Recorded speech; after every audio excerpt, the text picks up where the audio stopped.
থাইল্যান্ডের ব্যাংককে বিমস্টেক শীর্ষ সম্মেলনের ফাঁকে থাই বিশিষ্টজনদের সঙ্গে বৈঠক করেছেন প্রধান উপদেষ্টা অধ্যাপক মোহাম্মদ ইউনূস।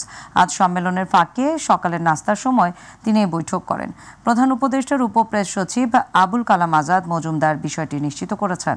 দক্ষিণ এশিয়ার শীর্ষ নেতাদের অংশগ্রহণে থাইল্যান্ডে বিমস্টেকের ষষ্ঠ শীর্ষ সম্মেলনে যোগ দিতে গতকাল বৃহস্পতিবার স্থানীয় সময় দুপুর 12টার দিকে থাইল্যান্ডের ব্যাংকক পৌঁছান বাংলাদেশের অন্তর্বর্তী সরকারের প্রধান উপদেষ্টা ডক্টর মোহাম্মদ ইউনূস।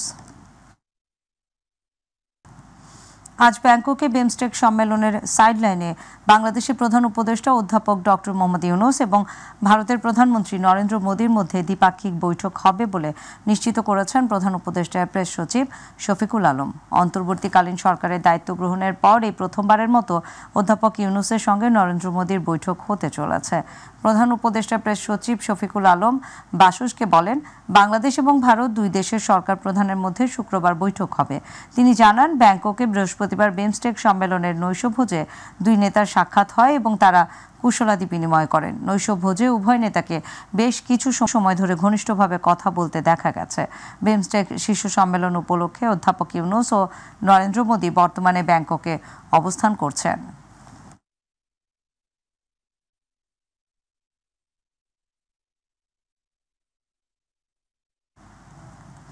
ঈদের ছুটি কাটিয়ে ঢাকায় ফিরতে শুরু করেছে মানুষ। আজ সকাল থেকেই রাজধানী গাবতলী বাস স্ট্যান্ডে যাত্রীদের ফিরতে দেখা গেছে। ঈদের ছুটি শেষ পর্যায়ে থাকলেও এখনও ঢাকা ছাড়ছেন অনেক যাত্রী, যদিও সে সংখ্যা অনেক কম।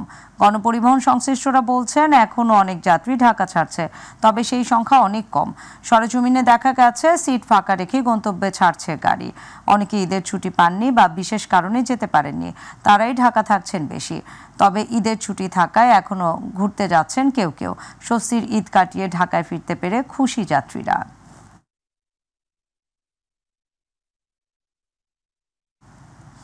এবারে জানাবো নিত্য প্রয়োজনীয় পণ্যের বাজার দর সম্পর্কে। ঈদের ছুটি শেষ মুহূর্তে প্রথম শুক্রবারে সাপ্তাহিক বাজার দরের সবশেষ খবর জানতে সরাসরি যোগ দিচ্ছি এস এম আরিফের কাছে। তিনি রয়েছেন রাজধানীর কারওয়ান বাজারে।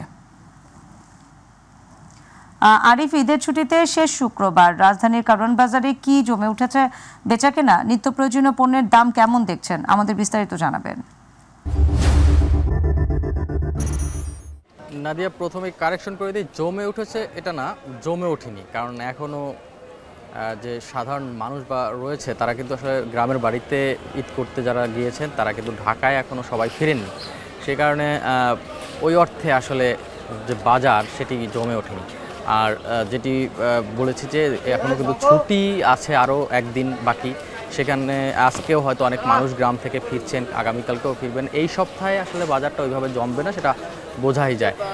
আপনি যেটি জানতে চেয়েছেন যে নিত্যপণ্যের দামের কীরকম, নিত্যপণ্যের বাজার এবার কিন্তু একটু স্বস্তি বিরাজ করেছে। যদি আমি রমজান থেকে শুরু করি, ঈদটা গেল, সব ক্ষেত্রে কিন্তু আসলে নিত্যপণ্যের যে বাজার সেটি আসলে স্বস্তির মধ্যেই পার করেছেন। এবং সেটা ক্রেতারাও কিন্তু আমাদের সাথে সেই কথাই বলছিলেন যে গতবারের যে রমজানটা গেছে, গতবারের যদি পার্থক্য করেন তারা বলছেন যে আসলে অনেক জিনিসেই তারা কিন্তু আসলে স্বস্তিতে আসলে কিনতে পেরেছেন এবং অনেক জিনিসের অনেক যে নিত্যপণ্যের দাম অনেকটাই কমেছে এবং তারা তাদের যে ক্রয় ক্ষমতার মধ্যে অনেকে কিন্তু কিনতে পেরেছেন, সেটিও আমাদেরকে জানিয়েছেন। আরেকটি বিষয়, সবসময় একটা সবজির বিষয়টা যদি আনি, সবজির দামটা কিন্তু আসলে প্রতিদিনই ওঠানামা করে। তবে এবার কিন্তু আমরা ওই অর্থে কিন্তু খুব একটা দাম ওঠানামা করতে দেখিনি। গত রমজান থেকে শুরু করে ঈদ যে গেল, সেখানেও কিন্তু সবজির দাম সহনীয় পর্যায়ে ছিল। এবং আজকে যে নতুন বাজার শুরু হলো, ঈদের পরের শুক্রবারের বাজারটা শুরু হলো, সেখানেও আমরা দেখেছি যে সবজির যে বাজার সেটি আসলে সহনীয় পর্যায়ে রয়েছে। কোনো সবজির দাম আবার গত সপ্তাহ থেকে কিছুটা কমেছে, সেটিও আমরা যারা বিক্রেতা রয়েছেন তারা বলছেন। এবং কিছু সবজির দাম একটু বেড়েছে। আপনি জানেন যে এই শীতের যে সবজিগুলো রয়েছে, শীতকালীন যে সবজি, সেগুলোর আসলে সেগুলো কিন্তু শেষ হয়ে গেছে, কিছু রয়ে গেছে, সেগুলোর দাম আসলে কিছুটা বাড়তি। তবে অন্যান্য যে সবজিগুলো রয়েছে, যেগুলো অ্যাভেলেবেল এখন পাওয়া যাচ্ছে, সেগুলোতে আসলে দামের খুব একটা পার্থক্য নেই এবং ক্রেতারা সবজি বাজার করে কিন্তু আসলে স্বাচ্ছন্দ্যেই তারা বাজার করতে পারছেন, সেটি আমাদেরকে জানিয়েছেন। বিশেষ করে কাঁচা সবজি, যদি কাঁচা মরিচের কথা বলি, সেটির দামও অনেকটাই কমে এসেছে। কেজিতে প্রায় গত সপ্তাহ থেকে প্রায় 20 টাকা কমে কিন্তু আজকে বিক্রি হচ্ছে, এরকম আমাদেরকে বিক্রেতারা জানিয়েছেন।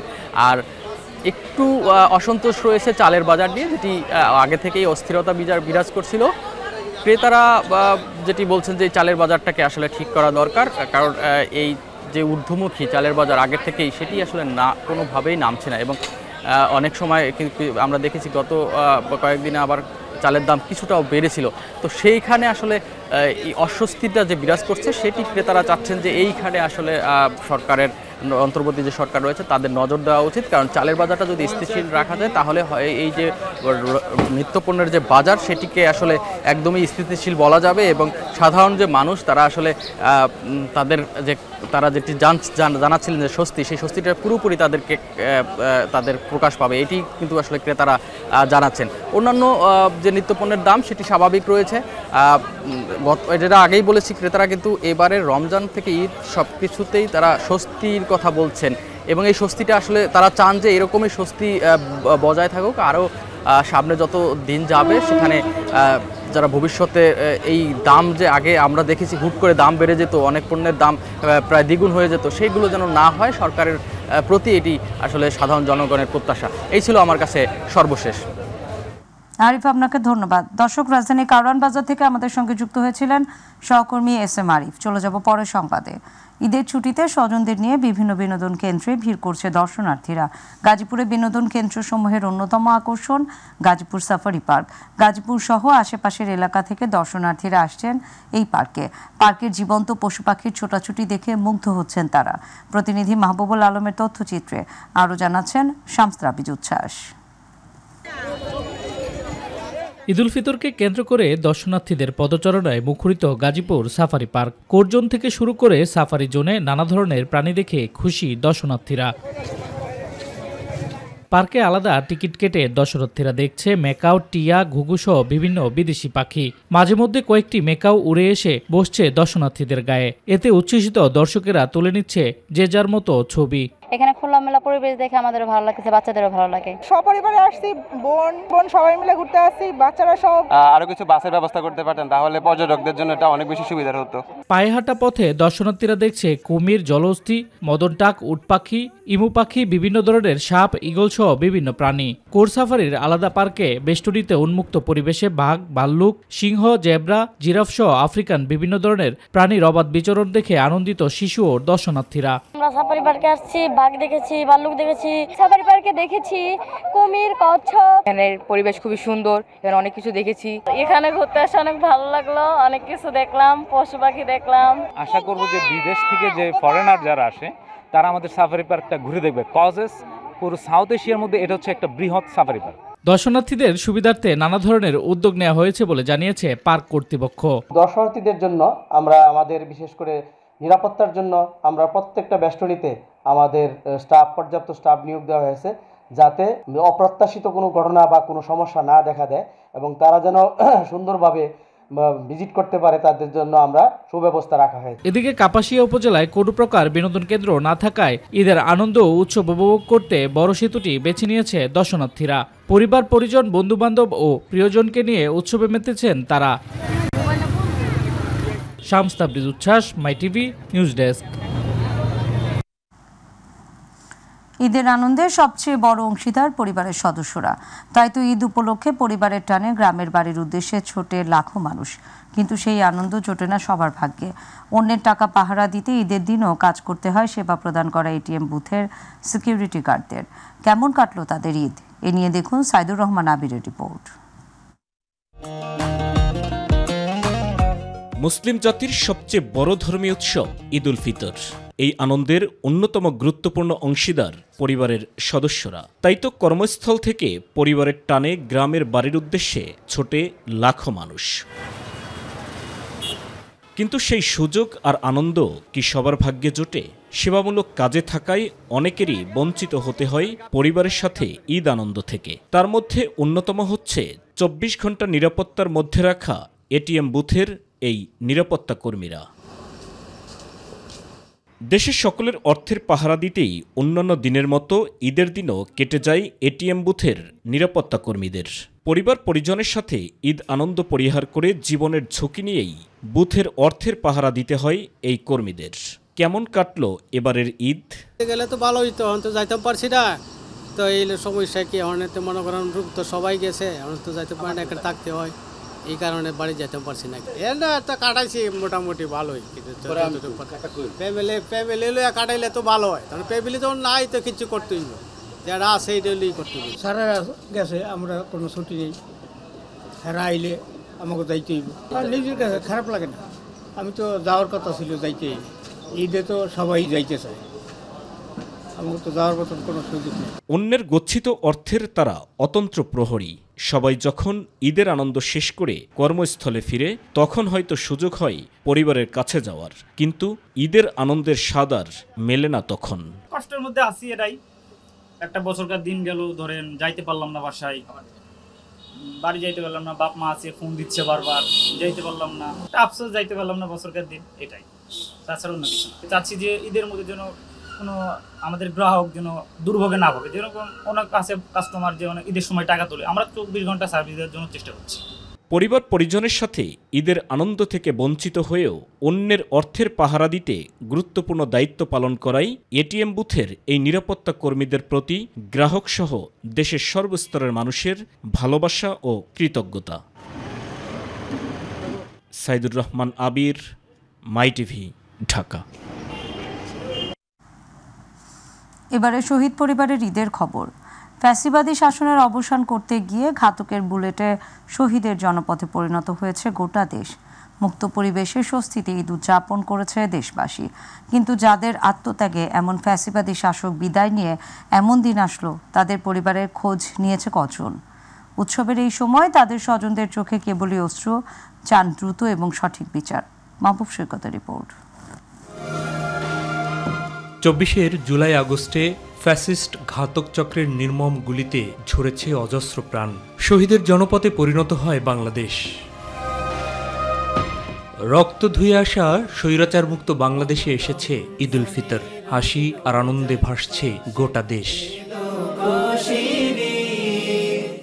শুধু অশ্রু বইছে শহীদ পরিবারে।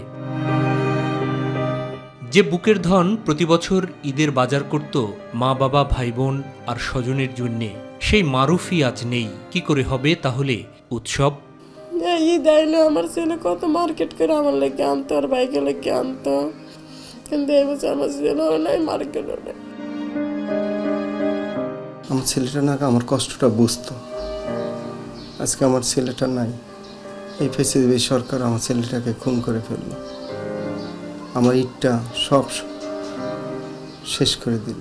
অন্য শহীদের পরিবারের মতো এই পরিবারটিও ধীরে ধীরে স্বাভাবিক জীবনে ফেরার চেষ্টা করছিল, কিন্তু উৎসবের এই সময়ে বারবার সে ধরা দেয় শহীদ মারুফের স্মৃতি। কি আমার গড্ডা সব শুনে শুনে লাগে, ছিল আর আছে কি কষ্ট আল্লাহ জানে। আজকে সেই সোনার ছেলেটা ছাড়া ঈদ করবো বাবা, কিভাবে করব?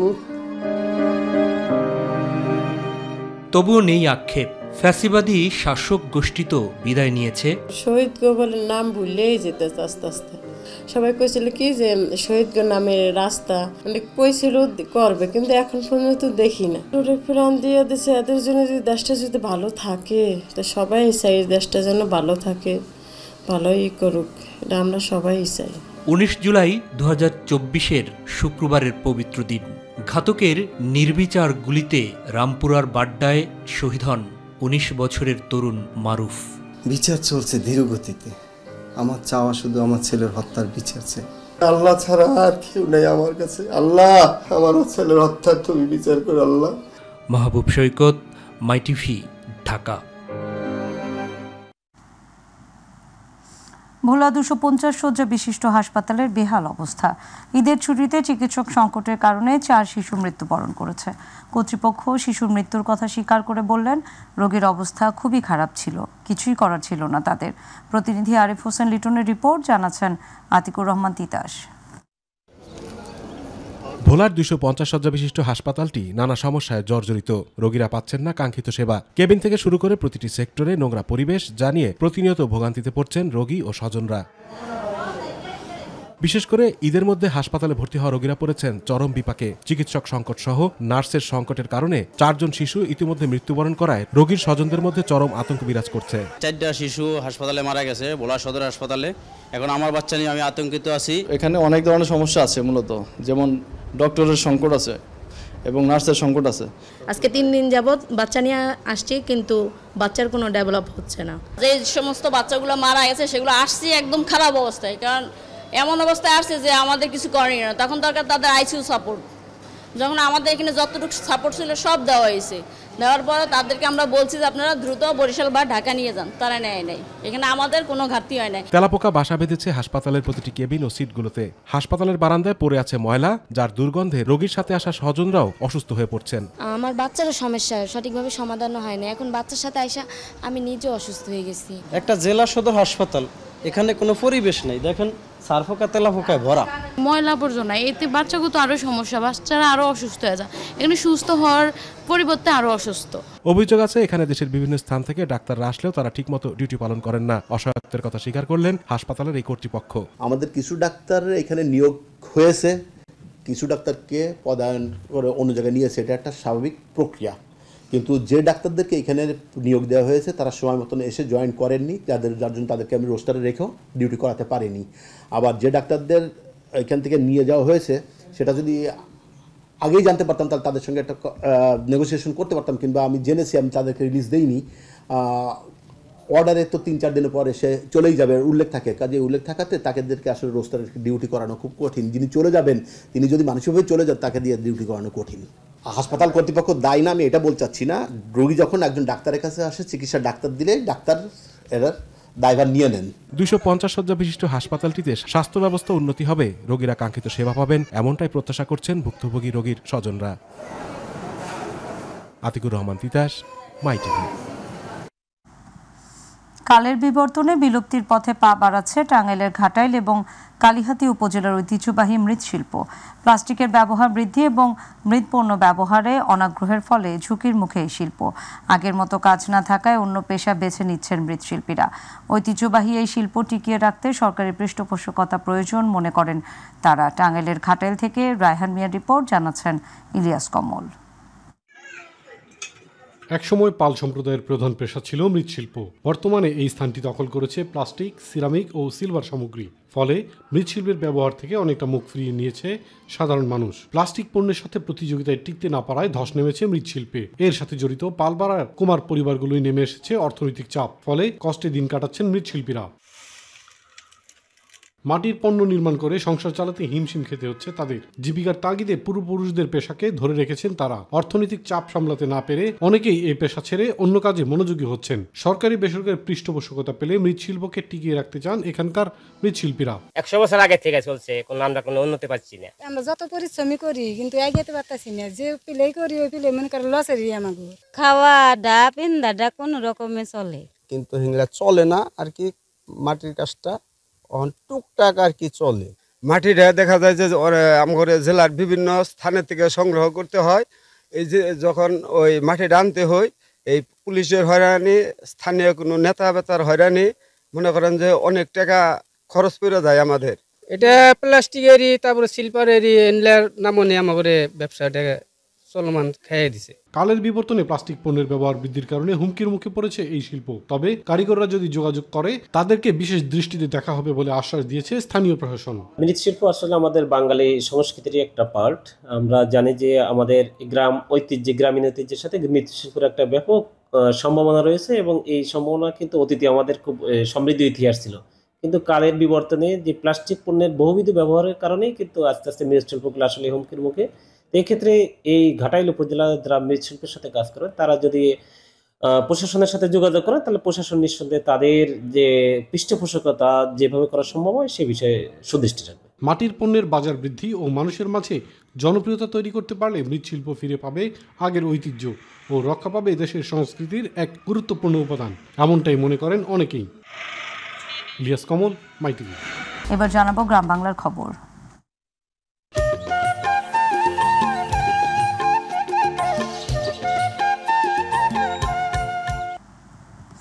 কালিয়াকৈরে বন বিভাগের উচ্ছেদ অভিযানে ক্ষতিগ্রস্তদের পাশে দাঁড়ালেন ডক্টর ব্যারিস্টার চৌধুরী ইশরাক আহমেদ সিদ্দিকী।